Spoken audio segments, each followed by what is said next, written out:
Pendidikan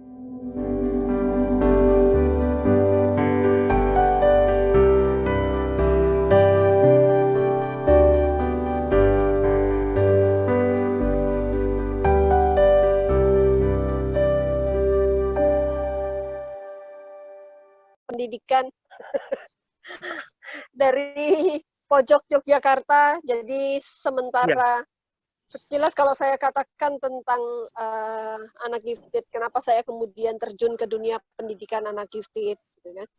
Awal mulanya memang karena ternyata putri kami tidak nyaman dengan dunia pendidikan formal. Jadi sempat terjadi mogok sekolah, beberapa kali dia tidak mau berangkat sekolah, dan ujung-ujungnya pada semester kedua kelas 6 SD itu puncak mogoknya dia, sehingga dia tidak mau lagi berangkat ke sekolah. Akhirnya dengan full negosiasi, akhirnya dia, oke, saya tetap berangkat dengan catatan saya melakukan hal yang saya mau. Negosiasi ke pihak sekolah, yang penting dia sampai ke UN, menyelesaikan UN saat itu. Jadi nego kita sampai dia UN. Setelah UN kamu tidak mau sekolah lagi, nanti kita bicarakan lagi. Pokoknya goalnya adalah dia selesai UN dulu, gitu kan. Nah, sebelumnya itu memang kita sempat mencari informasi tentang bagaimana caranya anak bisa tetap mendapatkan pendidikan, mendapatkan ijazah tanpa harus berada di jenjang sekolah. Nah, itu awal mula yang membuat kami akhirnya terjerumus dalam ke dunia giftedness. Nah, jadi itu terjadi tahun 2011. 2011 yang kemudian membawa kami ke sebuah penemuan bahwa ternyata selama ini putri kami tidak merasa nyaman di sekolah, bahkan sejak kelas 2 SD itu sebetulnya dia sudah bolak-balik minta untuk berhenti sekolah, tidak mau sekolah, mau homeschool. Gitu. Ya. Sementara saya adalah guru waktu itu, sekarang mantan guru, sementara suami adalah dosen, gitu kan. Kalau Ya. anaknya tidak sekolah, kayaknya Iya. apa kata dunia gitu ya, Kak Abe ya. Iya, iya, iya. Ya, Jadi kita oke, oke. memang berusaha mempertahankan tentang supaya dia tetap sekolah, walaupun dia sudah bolak-balik minta untuk belajar sendiri. Itu kelas 2 SD, waktu itu umurnya baru 6 tahun. Iya. Sesudah itu ya kita sambil terus mencari informasi tentang bagaimana caranya untuk dia bisa tetap belajar tanpa sekolah, sampai akhirnya kelas 6 SD di puncaknya itu dia betul-betul sudah tidak mau sekolah, hanya bertahan karena nego kita boleh dia hanya sekolah sampai UN. Nah, selesai UN memang betul-betul anak ini tidak pernah lagi menapakkan kaki ke sekolah. Kita Ya. mendampingi dia belajar sendiri, ya. Saya resign, tidak lagi mengajar di sekolah karena ya bagaimana mungkin saya mencerdaskan anak bangsa sementara anak sendiri keteteran, gitu kan istilahnya ya. Nah, sehingga saya keluar, tidak lagi berdiri di muka kelas tapi bersanding di samping anak untuk mendampingi dia belajar. Betul-betul kita explore tentang dia pengennya belajar apa, bagaimana caranya, kemana, di mana, dengan siapa, itu betul-betul kita kembangkan sampai akhirnya tanpa disadari dengan aturan-aturan kesepakatan yang kita buat setelah dia tidak mau sekolah lagi, itu kemudian 1 tahun. Jadi itu 2011, kemudian 2012 itu dia sudah mulai mengeluh materi yang diwajibkan oleh papi mami untuk SMP itu sudah selesai. Padahal baru 1 tahun. Iya, Baru iya. 1 tahun. Kita sudah kelimpungan, sementara kita belum menemukan jalan harus bagaimana, gitu kan. Lini sudah duluan dia di dunia homeschool, gitu kan. Iya, iya. Kita masih mencari-cari, gitu. Kita masih mencari-cari sampai akhirnya ya sudah kita berusaha menemui dinas pendidikan untuk bagaimana caranya supaya anak kami bisa ikut ujian karena dia merasa materi 3 tahun ini sudah selesai. Keren. Sementara baru 1 tahun lewat berjalan, Dan tapi justru itu menjadi titik titik balik ya, bahwa kami akhirnya menemukan, karena ada ketentuan bahwa oke, Bu, anak ibu boleh ikut ujian walaupun belum 3 tahun, dengan catatan harus memiliki hasil tes IQ yang menyatakan bahwa putri ibu memiliki IQ di atas 130, dan itu merupakan masuk kategori anak berkebutuhan khusus, kategori gifted. Nah, disitulah awal mula pertama kali saya mendengar istilah gifted, yang kemudian mulai pencarian kami, apa sih sebenarnya ini gifted, gitu kan. Nah, sampai akhirnya kemudian singkat cerita saya kuliah lagi, tahun 2016 saya masuk kuliah lagi, demi untuk mempelajari tentang apa ini giftedness, gitu kan. Yang akhirnya saya sampai dalam perjalanan ini, kemudian saya menemukan bahwa giftedness ini adalah salah satu dari 10 kelompok individu yang masuk kelompok berkebutuhan khusus. Saya tidak hafal 10 ini apa, tetapi banyak orang yang paham kalau saya bayangkan sebagai sebuah kurva, dengan kurva normal, maka umumnya orang mengenal anak berkebutuhan khusus itu misalnya yang tuli, yang autism, cerebral palsy, buta, daksa, handicap, ya. Yang seperti itu yang dikenal orang sebagai anak berkebutuhan khusus. Masih sangat jarang sekali orang mengetahui bahwa ada juga orang-orang berkebutuhan khusus yang bukan dengan segala hambatannya, tetapi justru dengan segala kelebihannya.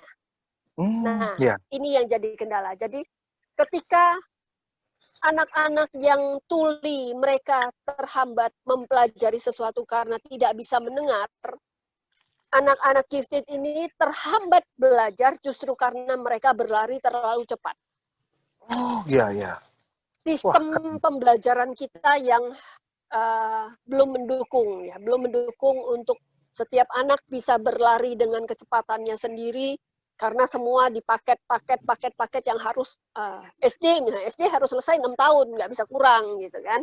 Nah, inilah yang kemudian menjadi ketertarikan saya untuk saya harus mendalami apa itu dunia gifted, dan untuk membantu semakin banyak anak gifted lain jangan menjadi korban baru sistem pendidikan Indonesia yang ya masih belum betul-betul inklusi kalau saya katakan. Karena ngambil kuliahnya lagi untuk mempelajari ini apa, Bu? Kuliah apa, Bu? Pendidikan luar biasa. Sekarang diganti namanya menjadi pendidikan khusus, ya. Oh, gitu. Oh, sampai jadi, Ibu kuliah lagi ya? Seperti itu? Ya, saya kuliah lagi tahun 2016. Jadi 2015 ini putri kami diterima kuliah pada umur 15 tahun, waktu itu sebagai mahasiswa termuda. Karena dia masih 15 tahun, ya saya setiap hari antar jemput dia ke kampus, kan. Kemudian tahun kedua, suami sambil bercanda bilang, ya udah kamu daripada 15 tahun. Kuliah. Oh, 15 tahun ya. Jadi kayak kuliah 15 lagi tahun seperti itu. Bisa kuliah juga ya? Soalnya kuliah. Jadi, okay. Jadi banyak orang taunya kalau homeschool nggak bisa kuliah, gitu kan? Iya. Okay. Nah, justru itu. Memang dasarnya saya senangnya provokator.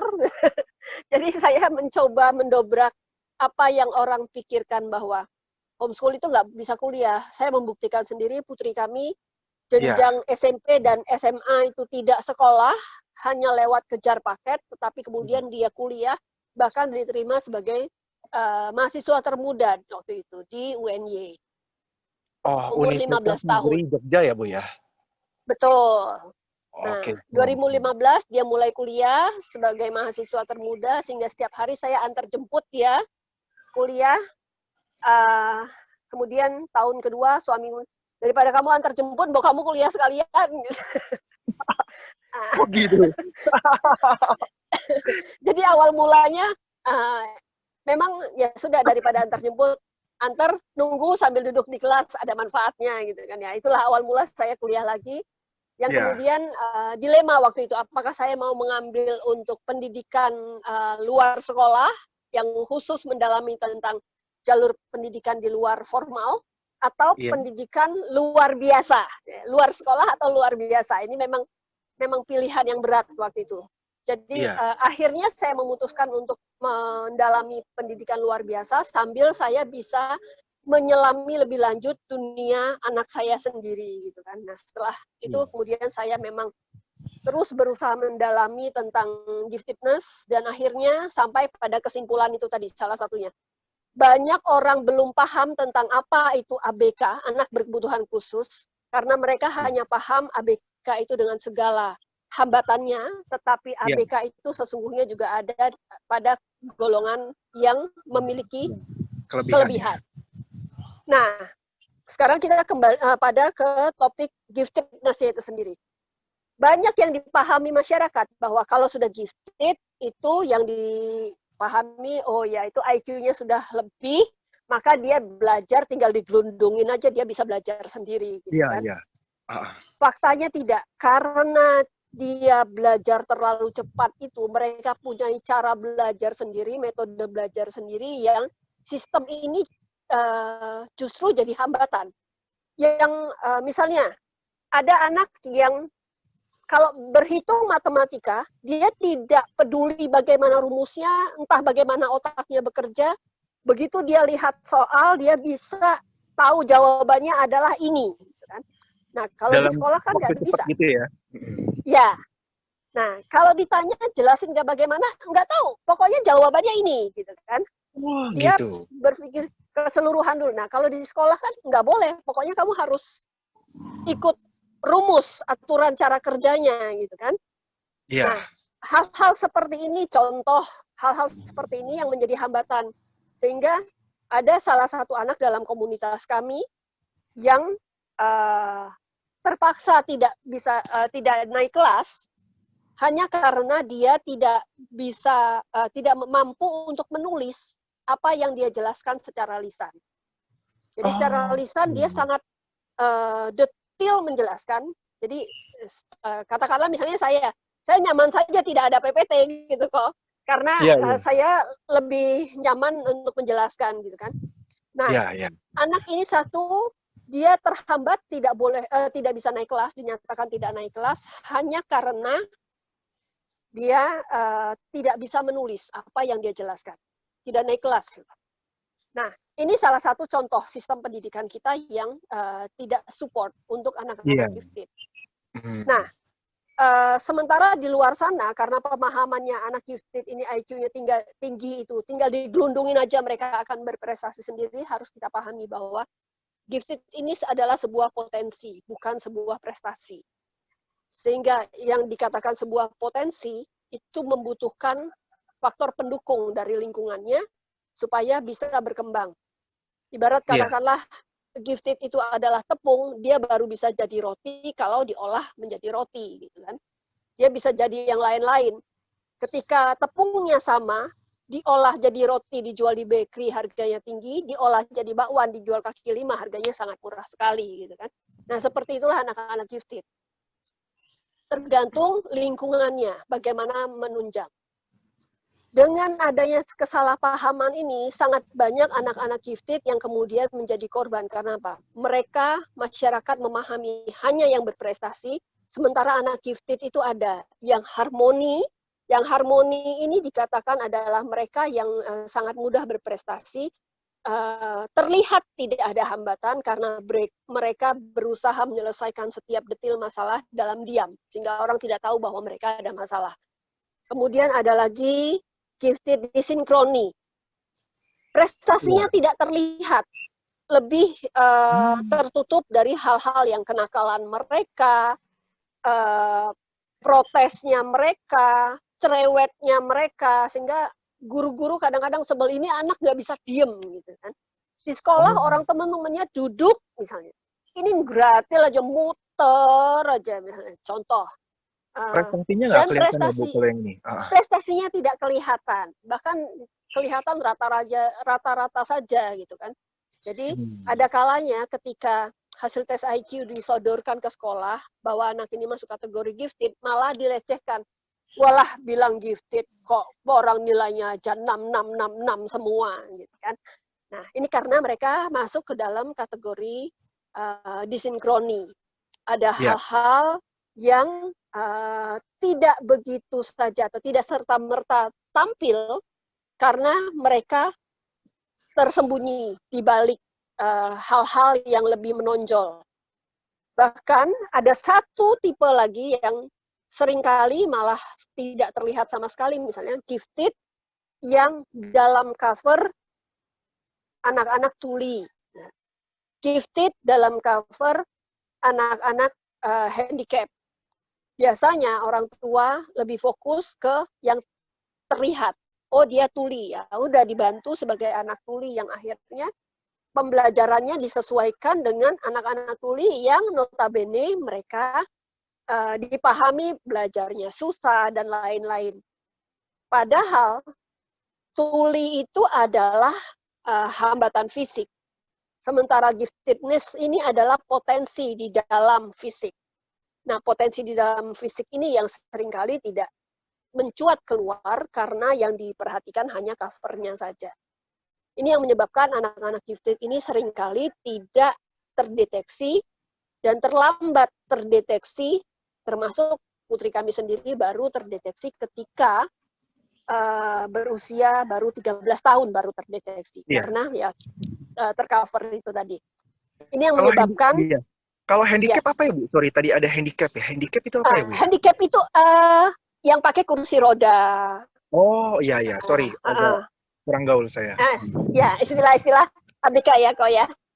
Ya, Itu orang pahamnya seperti itu. Jadi ketika ada yang pakai kursi roda, orang membantu dia dengan oh ya kebutuhan dia kursi roda, aksesibilitasnya segala macam, tetapi otaknya tidak dibantu, gitu kan?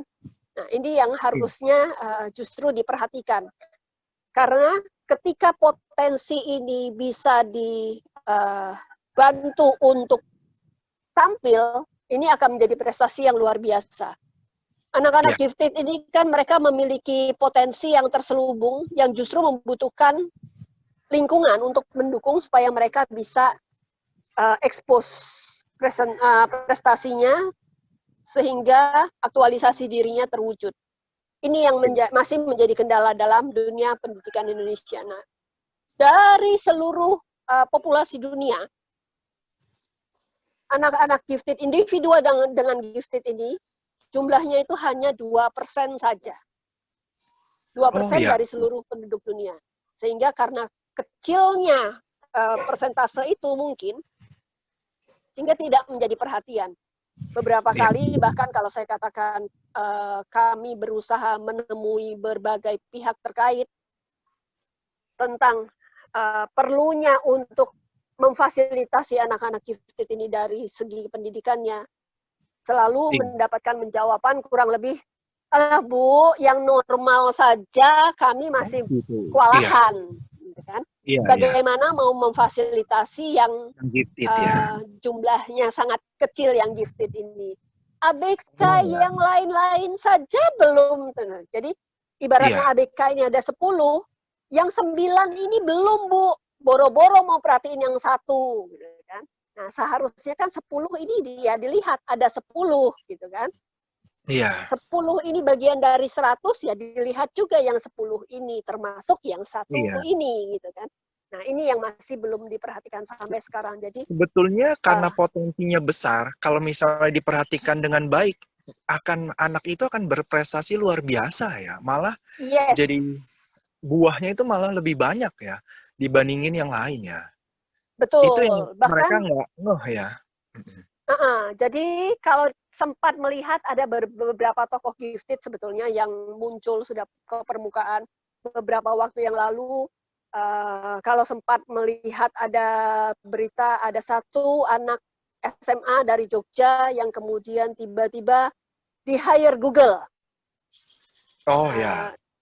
Sementara penelitiannya di Indonesia selalu ditolak. Gitu kan. Itu salah satu anak dari komunitas kami yang IQ-nya bahkan saya lupa 155 atau 165. Jenius itu. Tetapi di Indonesia tidak terfasilitasi gitu kan. Bahkan kuliahnya saya tidak tahu yang semester ini ya, tetapi dia kuliah itu angkatannya sama dengan putri saya, sama-sama masuk kuliah tahun 2015 kalau saya tidak salah. Putri saya jalan terus, dia 1 semester atau 1 tahun, kemudian memilih keluar, merintis apa yang jadi passionnya dia. Jadi kuliahnya ditinggal, bahkan di perguruan tinggi yang cukup ternama, gitu kan, lalu ditinggalkan. Dia merintis apa yang menjadi dunia dia, passionnya sendiri, bahkan berkembang, bahkan sekarang sudah berperan sampai ke tingkat nasional. Iya.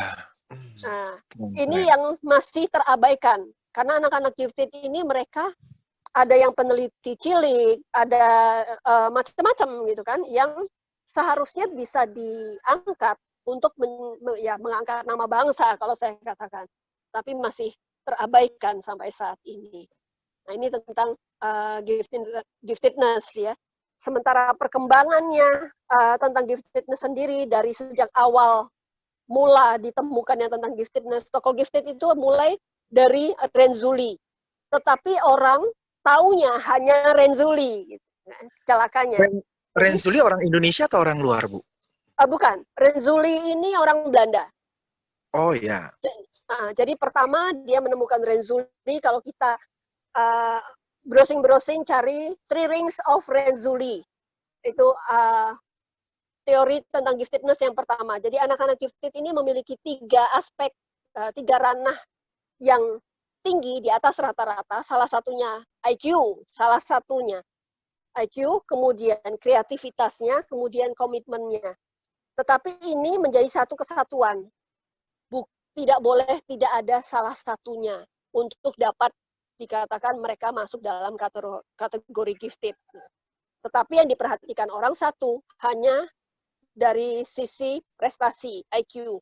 Begitu dikatakan IQ-nya di atas 130, gifted. Tetapi tidak diperhatikan kreativitas, tidak diperhatikan komitmen. Dikatakan katanya anak gifted, komitmennya tinggi, kok yang nggak mau mengerjakan PR. Nah, ini 2 hal yang berbeda kalau saya katakan. Dia komitmennya tinggi, tetapi pada hal yang menjadi perhatiannya dia. Dia suka, dia mau, gitu kan. Ketika dia diminta untuk mengerjakan hal-hal yang buat dia, ini nggak ada gunanya buat saya, ngapain saya kerjakan, maka dia betul-betul tidak akan mengerjakan.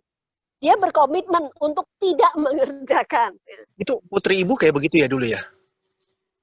Maksudnya dia bukan nggak mau mengerjakan. Bahkan ya. Jadi ketika sampai sekarang pun masih, walaupun dia sudah mulai bekerja sekarang, ketika kita memberikan dia satu tugas, sesuatu yang dia merasa ini buat apa dikerjain, ini penjelasannya tidak cukup dengan tolong kamu kerjakan ini, selesai. Itu tidak. Jadi penjelasan untuk anak-anak ini adalah akan mereka terima ketika apa yang kita jelas itu bisa masuk ke logikanya dia. Oh ya, saya harus mengerjakan ini karena begini. Penjelasannya cukup panjang, gitu kan. Ya. Dan mereka salah satu ciri yang lain. Ketika mereka bertanya, misalnya dia bertanya tentang A, kita jawab. Jawaban A ini adalah ini. B. Maka B ini akan menjadi pertanyaan yang berikutnya. Kita jawab C ini akan jadi pertanyaan berikutnya. Begitu seterusnya pertanyaan ini terus sambung menyambung. Yang akhirnya guru, ini anak ngeyelnya nanya nggak bisa berhenti, ganggu temennya. Nah, lagi-lagi dikatakan bahwa anak ini mengganggu, katanya kan. Padahal mereka bertanya itu karena rasa ingin tahunya yang tinggi. Ya. Nah, ini anak-anak gifted. Ya. Bu, salah satu cirinya, ada pertanyaan nih. Apakah anak gifted itu ciri umumnya disertai dengan kesulitan pengontrolan emosi dan sosialisasi dari Bu Francy? Apakah seperti itu nggak, Bu? Oke.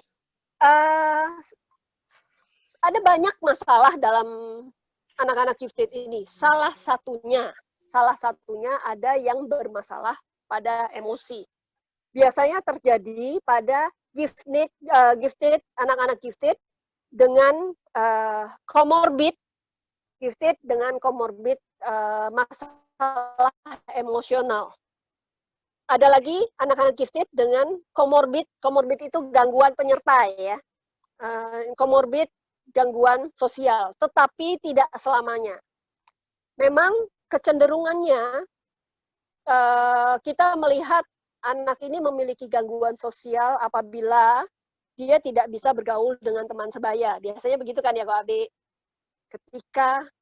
Ketika kita tidak bisa, anak-anak ini tidak bisa bergaul dengan teman sebaya, maka dinyatakan bahwa mereka memiliki masalah sosial. Tetapi anak-anak ini mencari sosialisasi teman yang sefrekuensi.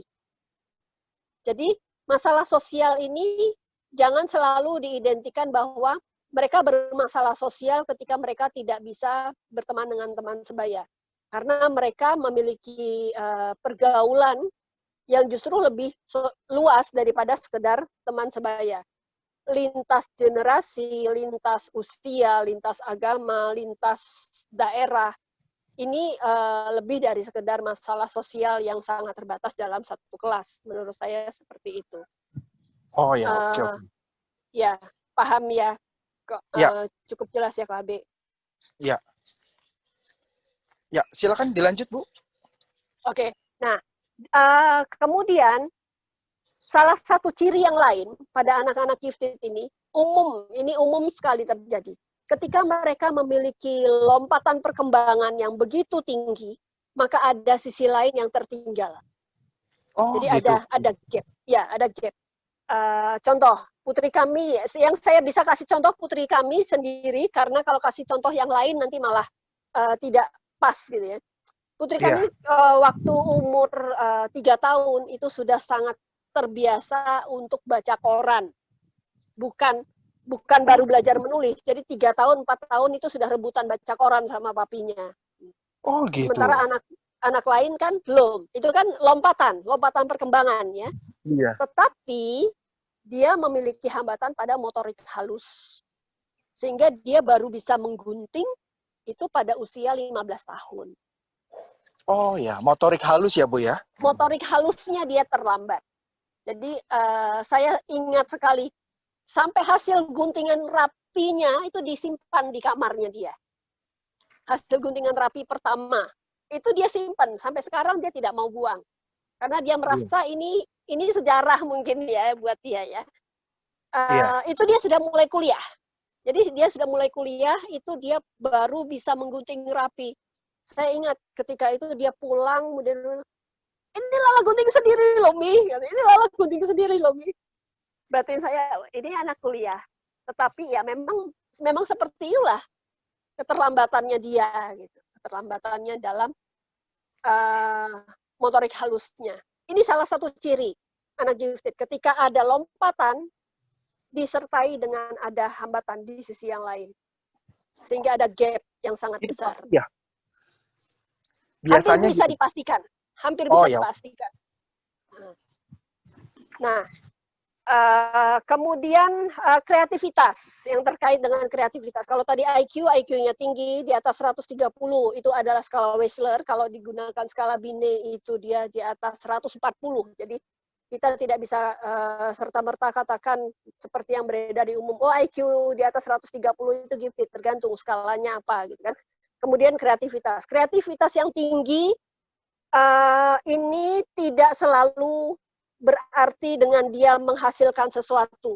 Mungkin dia merusak sesuatu. Mungkin dia merusak sesuatu sehingga tidak bisa terlihat untuk oh ini sesuatu yang kreatif gitu kan.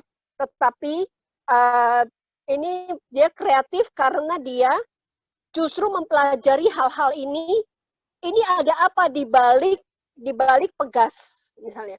Sehingga dia bongkar, oh laptop misalnya, oh laptop ini kok bisa dipakai buat ngetik ya, ada apa di dalam itu laptop dioprekin, dibongkar gitu kan. Itu karena kreativitasnya juga orang melihatnya, oh ya anak ini nakalnya gitu kan. Laptopku dibongkar. Nah, itu kreativitas. Kemudian komitmen. Ketika dia merasa, ini aku tertarik dengan hal ini. Misalnya dia suka dengan daun. Dia tidak sekedar, oh iya ini daun gitu kan. Ya ini daun, daun apa? Dia akan mencari informasi, oh ini daun apa? Gunanya untuk apa? Bentuknya seperti apa? Cirinya apa yang membedakan dengan terus ini dari sisi komitmen. Ketika dia tertarik dengan satu hal, maka dia akan mempelajari dari A sampai Z, mendalam dan meluas. Ini salah satu ciri gifted dari 3 Renzulli tadi, 3 Rings of Renzulli. Nah, orang memahami ini yang dipegang adalah ini, teori Renzulli. Padahal ini adalah teori yang pertama.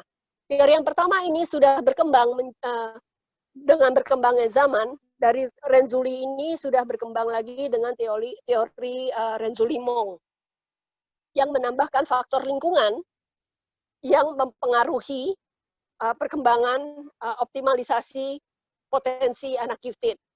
Dari Renzulli-Mong kemudian sudah berkembang lagi ke teori yang berikutnya sampai teori yang terakhir itu adalah teori Delphi model yang sudah memperhatikan faktor input dan faktor output dalam perkembangan giftedness. Nah, perkembangan ini sayangnya tidak diperhatikan. Orang hanya paham teori Renzulli sehingga aturan untuk mengkategorikan seseorang menjadi anak gifted itu hanya dengan patokan bahwa IQ-nya tinggi, selesai. Nah, ini yang jadi kendala. Di Indonesia pun masih memahami ini, yang akhirnya anak-anak gifted tidak tercover dengan baik. Ada tes khusus nggak, Bu? Begitu, Kok Abe? Jadi ada tes khusus yang akurat bagi anak-anak ini golongan gifted atau tidak selain dengan IQ-nya. Ada kayak begitu nggak, Bu? Ya, salah satu yang pertama dan utama untuk tes apakah anak ini masuk kategori gifted atau tidak memang adalah tes IQ. Itu adalah yang pertama dan utama. Oh, iya. Tetapi dengan adanya hambatan yang mungkin saja terjadi pada anak, tes IQ ini tidak bisa serta-merta mendeteksi bahwa oh IQ-nya sekian ini pasti gifted. Karena ada kalanya anak gifted dengan kategori tertentu, terutama misalnya pada kategori disinkroni, atau gifted dengan keterlambatan bahasa, gifted dengan SLI, katakanlah. Maka mereka tidak bisa dites, karena alat tesnya kan rata-rata tertulis, sehingga hasil tes akan menunjukkan hasilnya rendah. Tetapi ada faktor-faktor lain yang ketika dilihat, oh ini cirinya anak gifted, gitu kan. Jadi kalau kemarin saya sempat share satu halaman di PPT saya, mungkin kalau nanti mau di-share boleh. Ada tunjukkan di situ ada 2 grafik. Satu grafik pada anak harmoni, satu grafik pada anak disinkroni. Gifted harmoni dan gifted disinkroni. Nah, perbedaan pada grafiknya, pada anak-anak dengan gifted harmoni ini agak rata ya. Kalaupun ada perbedaan, itu perbedaannya masih dalam satu garis. Nah, pada yang disinkroni, ada yang menjulang ke atas, ada yang ke bawah. Perbedaannya sangat drastis. Nah, ini tidak bisa dilakukan tes IQ yang biasa untuk mendeteksi bahwa mereka gifted. Yang bisa melakukan adalah psikolog yang betul-betul memahami tentang giftedness. Sayangnya di Indonesia memang jumlahnya masih sangat terbatas. Psikolog yang memahami tentang giftedness ini. Satu ada di Semarang, satu ada di Surabaya, satu baru mulai mendalami ada di Bandung. Nah, yang lainnya ini masih sambil belajar. Jakarta nggak ada, Bu? Di Jakarta ada yang mulai paham, tapi belum bisa saya katakan sebagai psikolog ahli gifted ya. Tetapi ada pedagog yang cukup memahami tentang ABK, termasuk memahami tentang giftedness. Tapi dia bukan psikolog, dia pedagog. Kalau untuk psikolognya saya belum menemukan untuk di Jakarta. List psikolog ahli gifted yang saya pegang itu tidak ada yang di Jakarta. Oh ya, oke. Ibu udah kemana-mana ya belajar kayak begini ya? Belajarnya cuma dari rumah sih, Pak. Iya, iya. kemana-mananya lewat internet. Iya, iya, iya. Ya, Nah, oke, ada ada pertanyaan secara psikolognya udah di. Nah, eh, jadi ada pertanyaan, bagaimana jika anak gifted yang suka dengan dunia sekolah biasa? Itu yang mungkin yang anak gifted tapi harmoni ya, Bu ya? Kalau nggak salah tadi. ya, Bisa-bisa aja. ada anak-anak gifted yang mereka tetap nyaman. Mereka tetap nyaman dalam arti mereka merasakan ada kendala, tetapi bukan menjadi hambatan buat mereka, justru menjadi batu loncatan untuk mereka lebih berprestasi. Ada yang model seperti ini. Iya. Nah, kalau boleh nggak Bu itu di-share yang psikolognya siapa dan alamat prakteknya? Atau nanti terpisah aja?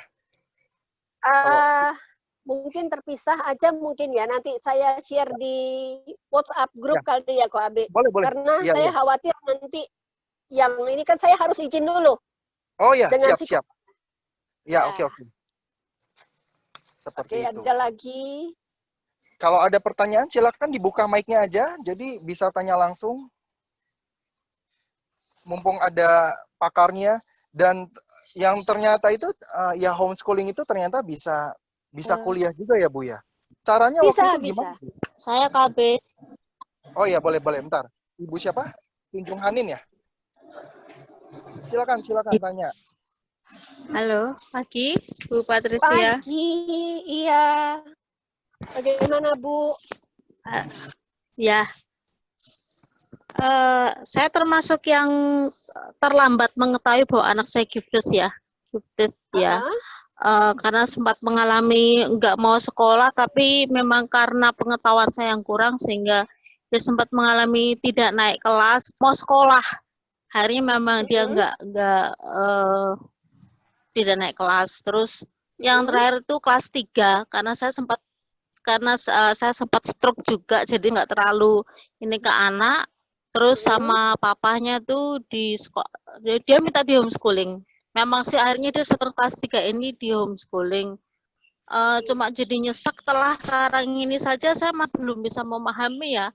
Ternyata seperti yang contohkan tadi, secara komitmen, kreativitas, sama Q memang anak saya termasuk di situ. Komitmen untuk tidak mengesat iya ketika tidak sesuai dengan pemikiran dia, sangat dia tidak akan mau mengerjakan, atau kreativitasnya sangat tinggi. Kalau dia sudah punya mau, dia akan buat sesuatu, atau kalau dia penasaran sama laptop, handphone dan sebagainya, apapun Banyak yang kami korbannya punya ya. rusak semua oleh dia, karena dia pengen ngerti kok bisa begitu ya Mah ya. Dan sama anak saya kelas 3 SD itu kelas umur 3 tahun aja sudah bisa baca. Yang waktu itu menurut saya wow, tapi ternyata saya terlambat ya Bu ya, terlambat. Sekarang anak saya ini baru lulus homeschooling. Untuk berkuliah juga dia masih pengennya mau kemana. Bagaimana cara marahan dia, apalagi ternyata saya juga baru tahu kalau anak saya mungkin ya, kalau orang ngomong indigo gitu, dia baru pernah, saya pikir dari situ karena pernah ngeliat sesuatu menakan, terus saya coba saya tutup. Sekarang kan mulai muncul, jadi saya bingung saya harus kemana dia supaya sesuai dengan jalur dia, apa yang harus saya lakukan. Kebetulan saya tinggal di Semarang buat Rizya, jadi mungkin nanti saya sangat beruntung lah bisa mengetahui yang alamat psikolognya di Semarang itu. Supaya anak saya tidak saya sebagai orang tua yang sangat terlambat, aduh saya jadi pengen nangis, sangat terlambat mengetahui supaya anak saya yang semata wayang ini, kalau nggak ada kami orang tuanya itu dia juga bisa maju, dia juga bisa fight, dia bisa kerja sesuai dengan apa yang dia mau dan fun buat dia. Begitu Bu Patricia, thank you. Ya, jadi memang itu sebabnya pada tahun 2014 kami membuat sebuah komunitas PS Gizi Jogja yang kemudian sebetulnya bermula dari kerinduan kami untuk bergandengan tangan dengan orang tua senasib yang memiliki anak yang dipandang aneh oleh masyarakat, gitu kan, untuk kita saling menguatkan bahwa kita tidak sendiri. Nah, di Semarang tahun ini baru saja dibuka komunitas serupa karena mereka iri kok komunitas di Jogja bisa berkembang malah anggotanya sampai kemana-mana gitu kan. Padahal tadinya kita hanya untuk Jogja sendiri. Akhirnya Semarang sudah buka, Bandung juga sudah buka.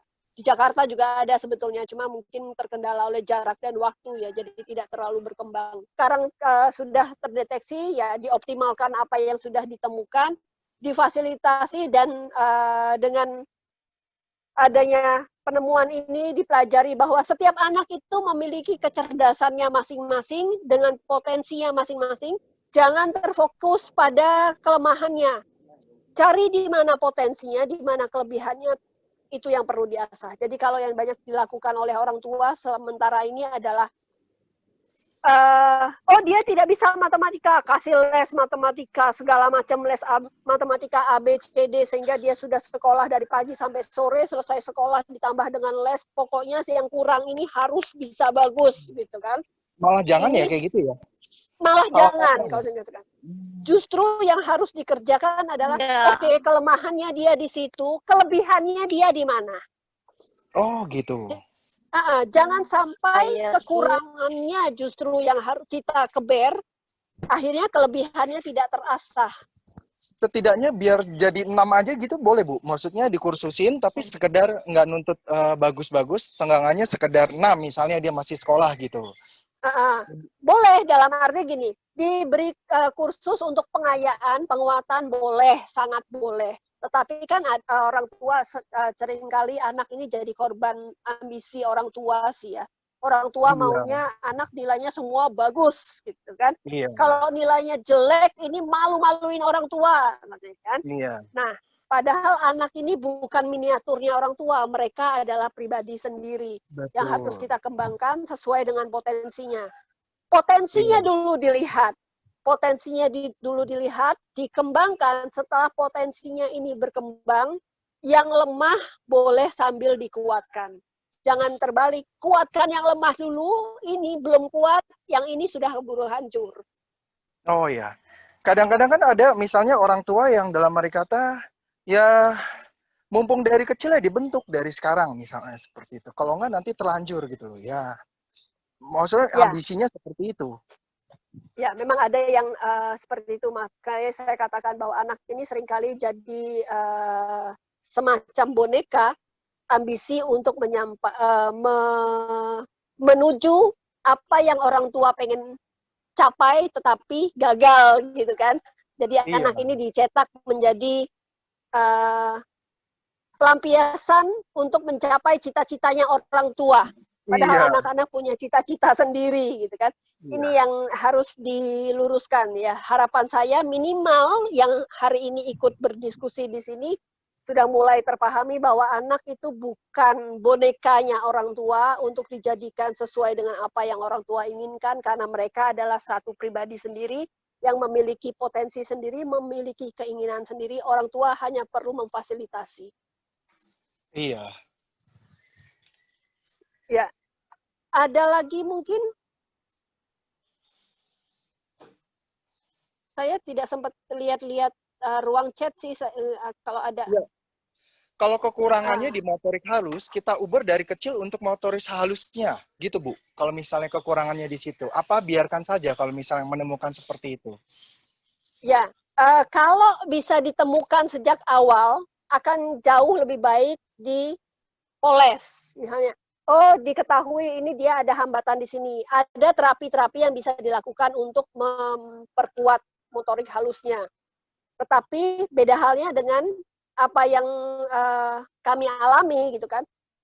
Jadi saya ya termasuk dengan sebagai salah satu tipe orang tua yang ya mengalir saja dengan apa yang ada pada anak, tidak berusaha untuk drilling sesuatu. Sehingga saya merasa oke, ini ada hambatannya, toh dia tidak akan mati dengan tidak bisa menggunting. Dia bisa mempunyai alat-alat bantu yang lain yang membuat dia kalau perlu menggunting dia bisa kerjakan, contoh. Sehingga saya lebih berusaha mengembangkan apa yang dia punya. Kelemahan dia, saya coba bantu dengan memberikan satu kegiatan yang dia suka. Misalnya, putri saya dulu sejak waktu kecil itu badannya bongkok. Jadi dia bongkok sekali. Mungkin karena rasa tidak percaya diri dan lain-lain dia bongkok. Saya coba bantu karena dia suka menari. Saya ajak dia untuk yuk ikut belajar menari. Saya kasih dia kelas belajar menari tari Bali. Yang mau nggak mau dia jegek. Nah, dengan dia jegek, dia punggungnya harus berdiri. Dia suka main musik, gitar. Saya kasih dia gitar klasik yang dia juga harus tegap. Dengan kegiatan dia menari tari Bali, dengan dia belajar gitar klasik, yang semua mengharuskan postur tubuhnya tegak, dengan sendirinya lambat laun dia jadi tegak. Terapi dilaksanakan dalam suasana hati yang senang. Ini hasilnya akan bagus. Jadi boleh-boleh saja dilakukan terapi, tetapi bukan terapi yang menyiksa, saya katakan. Terapi itu harus juga menyenangkan. Iya. Kalau ada pertanyaan lagi gini, Bu. Jadi apakah anak gifted ini sama dengan anak indigo? Saya tidak dalam kapasitas untuk membahas indigo ya. Tetapi kalau saya katakan apakah gifted dengan indigo ini sama, off the record kalau saya katakan ini sangat berbeda. Ada gifted yang indigo, ada indigo yang gifted. Tetapi indigo tidak selalu gifted tidak selalu indigo. Oh, siap. Ya. Oke, benar-benar. Oke. Ada lagi? Selamat pagi, Bu. Selamat pagi. Saya Sri Rahayu dari Surabaya. Anak saya berusia sekarang 27 tahun, mungkin golongan gifted, tapi puji Tuhan semuanya sudah lolos. Sekarang dia sedang menempuh S3 di Jepang. Memang kalau anak saya dari segi motorik dari kecil sangat halus karena dia senang menggambar, melukis, menggunting-gunting. Tapi dari segi sosial tidak kurang, tapi sangat kurang. Puji Tuhan sudah S3, sudah lolos semuanya dengan IQ 151, cuman sangat kurang dari segi sosial. Saya juga terlambat tahu apa yang bisa saya bantu dalam hal ini ya, Bu, untuk anak saya. Masalah sosialnya ya. Iya, betul. Dia tidak suka sekali. Medsos dia sangat tidak suka walaupun ada, tapi jarang disentuh. Oke. Sementara yang terjadi pada anak-anak gifted ini memang kendala sosialnya itu terjadi karena mereka tidak menemukan komunitas atau orang-orang yang bisa memahami pola pikirnya.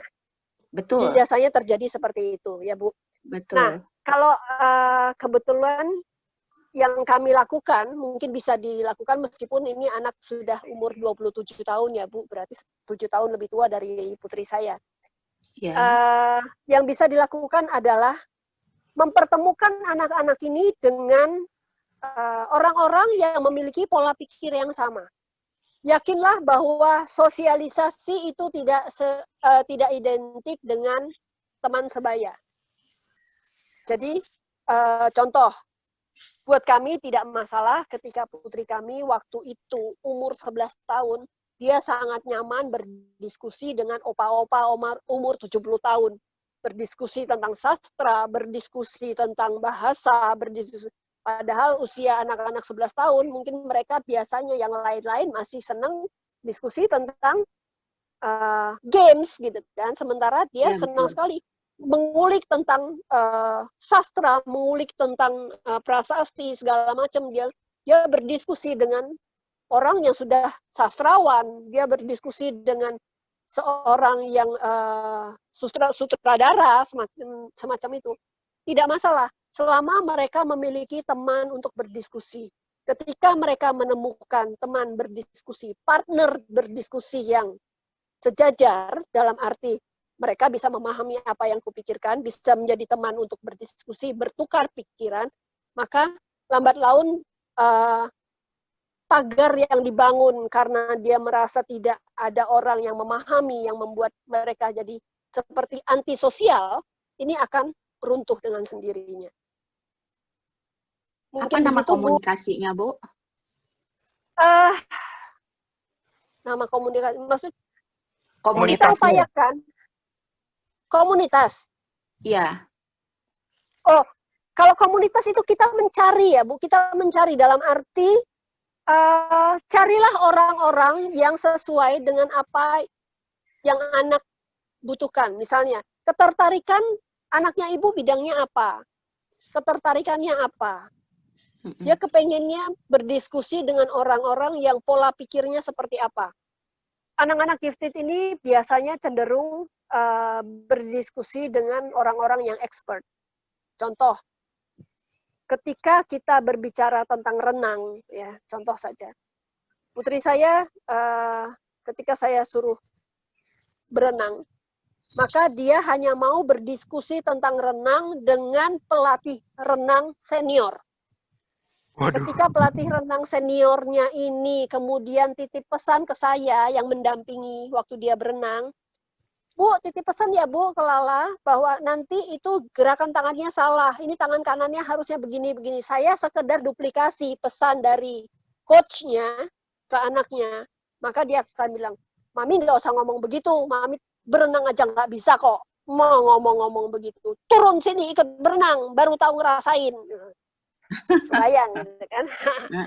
Karena dia tidak mau, walaupun transfer kita hanya menyampaikan pesan dari sang ahli gitu kan, dia tidak mau terima. Jadi pertemukanlah, tipsnya adalah pertemukanlah si anak dengan partner diskusi yang memang setara dengan dia. Ya. Karena Kalau hanya anak itu saya, yang bisa menjadi.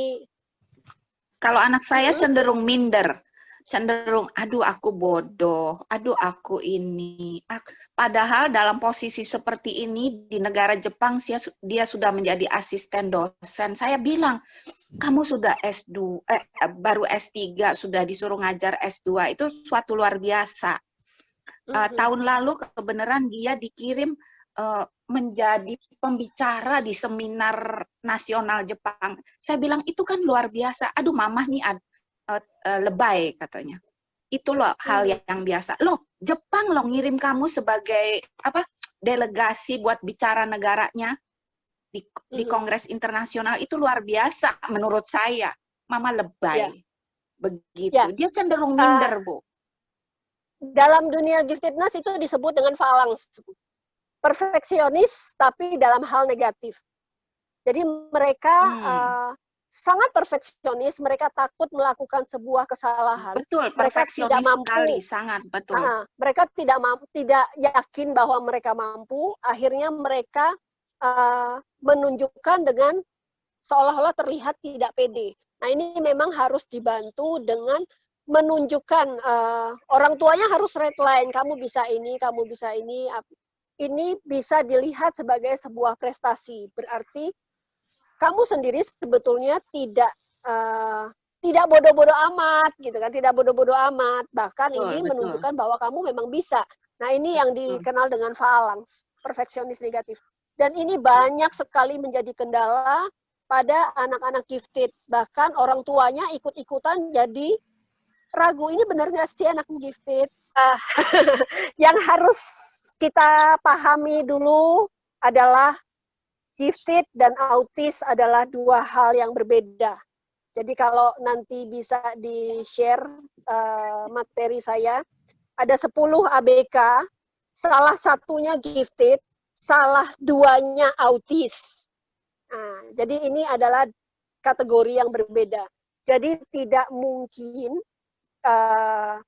bahwa anak saya gifted dengan autis. Itu tidak bisa. Mungkin ada hal-hal yang harus di assessment ya, untuk kalangan guru pasti tahu istilahnya harus di-assess lebih lanjut anak ini masalahnya di mana sehingga bisa dilakukan hal-hal yang sesuai dengan kebutuhan si anak untuk optimalisasi potensi yang ada. Yang pasti gifted dan autis ini dua hal yang berbeda. Sehingga ada juga pemahaman orang di luar sana yang mengatakan bahwa orang tua yang ngomong bahwa anaknya gifted itu mereka tuh adalah orang tua yang malu, tidak mau mengakui bahwa anaknya itu autis, jadi disebut dengan gifted. Ini juga pemahaman yang keliru. Nah, autis dan gifted ini jelas permasalahan kekhususan yang berbeda. Mari kita lihat lagi bersama-sama. Ini anaknya yang di mana. Memang banyak sekali ciri-ciri antara gifted dan autis ini yang terlihat sepertinya sama. Tetapi ada hal-hal kendala yang membuat perbedaan yang sangat ekstrim. Bisa kita pelajari lebih lanjut bahwa hal ini masuk kategori gifted, hal ini masuk kategori autis. Nah, autis juga mereka seringkali fokus. Mereka kendala sosialnya sangat spesifik. Berbeda dengan kendala sosial pada anak-anak gifted. Jadi untuk Bu Ani, kita mungkin bisa berdiskusi lebih lanjut dengan secara keilmuan mendetil ya Bu Ani, untuk bisa memahami bahwa gifted dan autis itu tidak bisa bertemu. Begitu Ya. penjelasannya, Bu Ani, Pak Abe? Ya, saya jelas sih. Bu Ani, bagaimana Bu Ani? Ada pertanyaan lanjutan? Oh, dia di chat sih ya Bu ya. Jadi mungkin dia nggak ngomong. Belum ada ini lanjutan. Belum ada Oke. tanggapan lagi. Ya. Ibu Ata mau nanya sesuatu? Udah buka mic-nya? Ibu Ata, ibu dengan 4 orang anak. Gimana Bu? Oh, terdiam. Oke. Ada pertanyaan lagi? Ntar, ada yang chat kayaknya ya. Oh ya. Untuk ciri-ciri giftednya seperti apa? Kayaknya tadi udah diceritain ya, yang ciri-ciri giftednya Bu ya? Ya, Bu. salah. Beberapa yang salah sudah saya jelaskan. Ya, tadi sudah dijelaskan. Beberapa ciri-ciri sudah saya jelaskan, karena kalau saya harus jelaskan keseluruhan Satu hari ciri ya, Bu? gifted, 1 hari nggak akan selesai. Oh, 1 hari itu juga sebabnya, dan itu sebabnya gifted masih belum banyak yang memahami, karena ternyata memang sangat kompleks. Ya, kapan kalau Ibu ke Jakarta atau apa ada seminar tentang gifted atau kemana, kasih tahu aja, nanti saya yang umumkan di grup, jadi berguna bagi teman-teman ya. Gitu. Kebetulan hari Minggu malam besok, Iya. kami akan ada satu diskusi bersama Aprinus tentang homeschool, dan ada salah satunya, ada orang tua dengan anak berkebutuhan khusus, yang saya paham sendiri ini anaknya memang gifted dengan hemofili. Oh ya, itu hari Minggu malam besok. Nanti saya share informasinya ke Pak Abe. Ya, siap. Nanti saya yang ini. Oke. Mungkin kalau misalnya tidak ada pertanyaan lagi, kita tutup saja. Iya. Terima kasih Boleh, Bu, kesempatannya untuk memberikan 1-2 kalimat penutup. Silakan. 1-2 kalimat penutup. Ya. Iya. Terkait dengan gifted, lagi saya harus tekankan bahwa gifted itu adalah sebuah potensi, bukan sebuah prestasi. Mari kita sama-sama untuk menggali potensi yang ada. Bungkus kelemahan-kelemahan yang ada dalam diri anak-anak gifted dengan potensi yang luar biasa, sehingga mereka bisa melejit, bisa mengharumkan nama bangsa ini dengan prestasi yang mereka miliki, dan bantu mereka untuk berkembang sesuai dengan pribadi mereka masing-masing. Mereka adalah anak-anak gifted, bukan perusak, justru potensi yang harus diasah untuk mengharumkan nama bangsa, bahkan nama keluarga, agama, dan negara. Begitu? Ya, oke. Ya.